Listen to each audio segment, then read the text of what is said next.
voice of the victim, Amy Fanion. I am standing in our kitchen, chopping vegetables for lunch, and listening to the familiar ticking of the wall clock. Our house in Westfield always seemed like a cozy fortress to me, and my husband Brian, a reliable stone wall. He is a respected detective, a man who protects the city from criminals. We have lived together for decades, raised wonderful children, but in recent weeks this fortress has begun to slowly crumble. I feel a blank wall growing between us. He no longer looks me in the eyes. He goes into another room to answer a message. His phone is now always locked with a new password, and in the evenings he sits in his armchair, lost in his thoughts, as if I don't exist in this room at all. Today, May 8th, 2018, he came home for his lunch break. I am setting the table, hoping that we can calmly talk about his upcoming retirement. I want to bring back the warmth that used to be between us. I noticed that his service pistol was somehow lying on the table, even though he always strictly put it away in the safe. But I was too absorbed in the argument to attach any importance to it. But when he walks into the kitchen, the air instantly becomes heavy. I start a conversation trying to get through to him, but instead of answers, I see something terrifying in his eyes. An absolutely ice-cold, empty, calculating look, as if he is looking not at his wife, but at some broken, useless object. The words get stuck in my throat when I see his hand, with the familiar professional movement, rest on his holster. He draws his service weapon. My brain refuses to believe the reality of what is happening. The man who slept in the same bed with me cold-bloodedly raises the barrel. I don't even have time to take a breath or raise my hands to defend myself. A deafening, eardrum-shattering gunshot fills our kitchen, and my consciousness instantly cuts off, leaving him standing over my falling body. Through the eyes of the killer, Brian Fanion. You, ordinary people, watch detective shows and think that the killer always faces justice. But I sit at my desk in the police precinct, drink crappy coffee from the vending machine, and I know for sure the law only works for those who don't know how to bypass it. I am tired of this marriage, of this routine. I met a young woman with whom I feel alive, but a divorce is a disaster for a cop. The lawyers will gut my accounts, take half of my police pension, for which I risked my life for years. My reputation as a good citizen will be destroyed. Why should I lose everything if I can solve this problem once and for all? I open the browser on my work computer. My fingers quickly tap on the keyboard.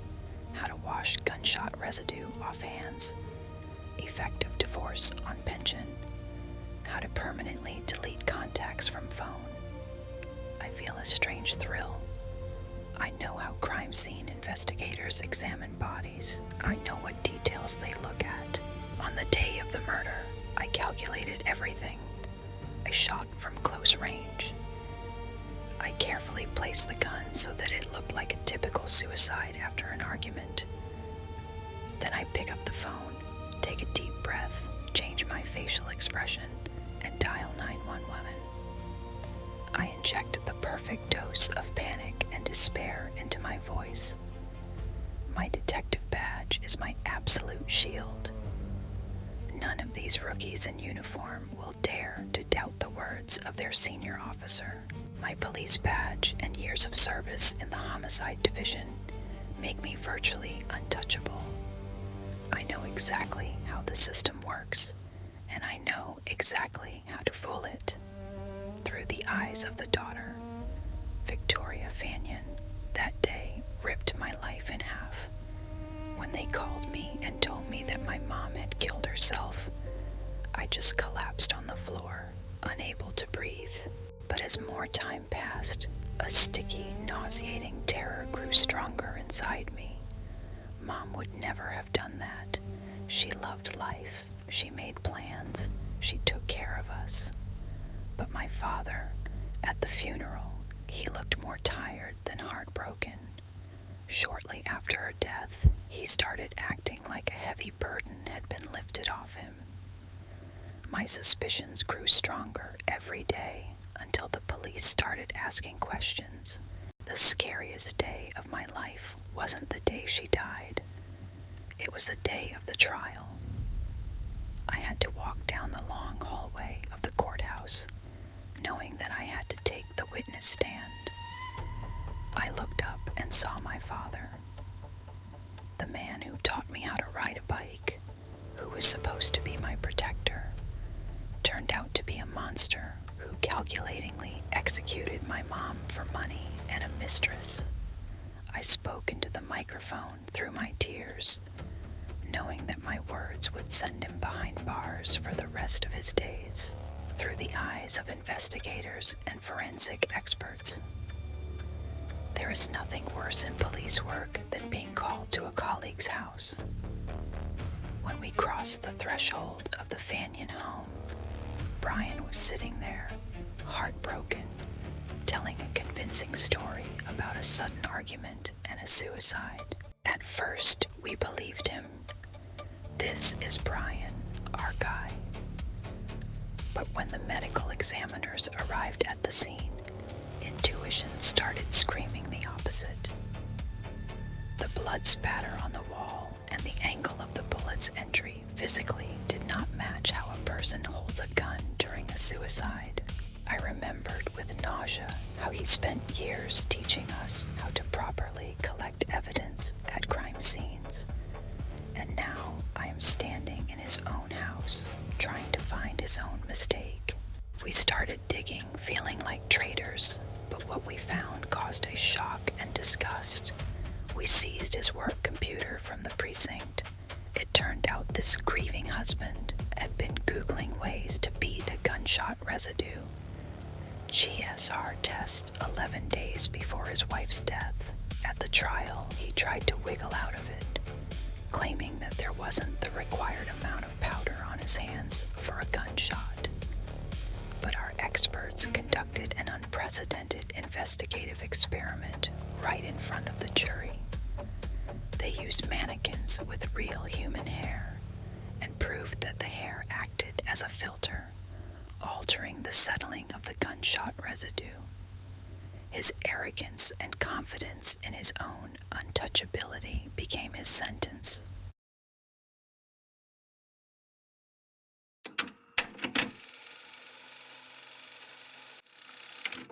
If we rely solely on the investigation materials and court records, the chronology of this case is as follows. On May 8, 2018, 51-year-old Amy Fanion was found dead in her home with a gunshot wound to the head. Her husband, 55-year-old Westfield Police Detective Brian Fanion, insisted that his wife shot herself with his service pistol during a sudden argument. The investigation completely refuted this version, proving that Brian was having an affair. The motive for the crime was his unwillingness to share his assets and police pension in a divorce. Digital forensics played a crucial role. A search history was found on the detective's work computer where he studied ways to get rid of gunshot residue, GSR, and rules for preserving his pension. In March 2023, a Massachusetts jury delivered its verdict. Guilty of first-degree murder. Brian Fanion was sentenced to life in prison without the possibility of parole. And now let's move on to the most important part, an analysis of how the psyche of a person capable of such a crime works. Brian's behavior clearly shows the so-called God complex, which often develops against the background of professional deformation in people endowed with power. Years of working in the police led him to a distorted perception of reality. He genuinely believed that his status placed him above the law, and his knowledge of investigative methods made him invulnerable. We also observe classic manifestations of Machiavellianism and subclinical psychopathy. He is completely devoid of empathy. He perceived his wife not as a living person, but as an obstacle, a project that needed to be eliminated with minimal financial losses. For his family, especially for his daughter, this murder formed a profound betrayal trauma. This phenomenon occurs when a person or institution on whom the victim's safety completely depends, in this case a father and representative of the law, becomes the source of mortal danger. This destroys basic trust in the world and requires years of therapy. The Brian Fanion case is a terrifying reminder that real monsters don't hide in dark alleys. Sometimes they wear a uniform, live next door, and smile when they greet you, but this case also shows the power of justice. Forensic experts and detectives did not cover for one of their own. They worked toughly and objectively, proving that everyone is equal before the law. We created the Victim Path Project to show the dark side of the human psyche without embellishment or romanticization. We teach you to notice red flags and always listen to your intuition. If you watch this deep breakdown to the end, write the code word detective in the comments so we can see our most thoughtful and attentive viewers. Never ignore strange behavior from loved ones, trust your gut, and take care of yourself. See you in a new investigation.